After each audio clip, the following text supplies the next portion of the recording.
Hello, Spencer. Another great podcast this week. I generally agree with you with what you said on free speech and found your opinions on feminism very interesting. This email may be a bit long, so don't feel like you have to read out any of it or all of it. Okay, I just won't read any of it. Our next question comes from, no, I wouldn't do that. But I will skip ahead to the questions. Unfortunately, I'm going to only answer one. You guys all write such great emails and such great questions that I'm trying to find a way that I can try and get to them all, but still give every single one a really good, detailed, and thought-out answer. Anyway, he says, my first question being, how do you think Western nations should deal with poverty in Africa? Many people argue that by giving aid to Africa, we are keeping people alive who should have died. This means that many families are becoming very large and thus become more dependent on aid agencies to feed their families. This means that the reliance on Western nations will only increase over time. Should Western nations continue to give so much aid to these countries, or should we leave the countries alone to deal with themselves? Do Western countries have a responsibility to help those countries after they brutally colonized them?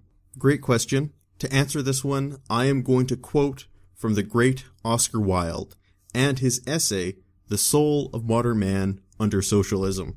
Quote, it is far easier to have sympathy with suffering than sympathy with thought. People find themselves surrounded by hideous poverty, by hideous ugliness, and by hideous starvation. It is inevitable that they should be strongly moved by all of this. The emotions of man are stirred more quickly than man's intelligence. Accordingly, with admirable, though misdirected intentions, they very seriously and very sentimentally set themselves to the task of remedying the evils they see. But their remedies do not cure the disease, they merely prolong it. Indeed, their remedies are part of the disease. They try to solve the problem of poverty, for instance, by keeping the poor alive, or in the case of very advanced schools, by amusing the poor.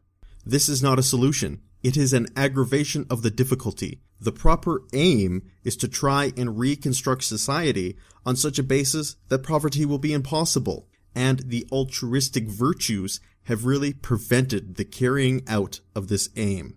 Just as the worst slave owners were those who were kind to their slaves, and so prevented the horror of the system by being realized from those who suffered from it, and understood by those who contemplated it. If you ever get the chance to read this essay, I highly recommend you do it.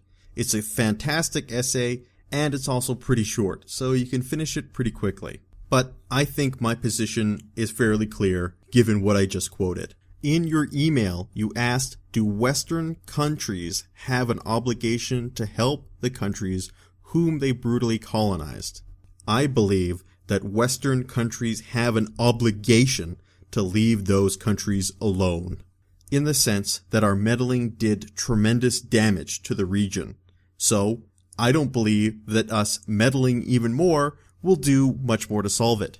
Those societies need to be restructured, and the people in the region need to do the restructuring.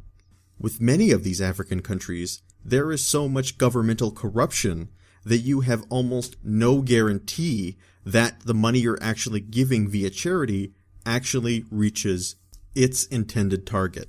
And even if it did, I want to quote from Slavoj Žižek, the Slovenian philosopher, whom I heard about Oscar Wilde's essay from. He says, yes, it is terrible to see a child's life ruined by an operation which costs $20.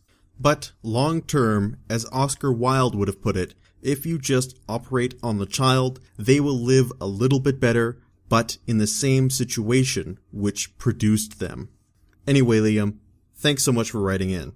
I hope that answers your question.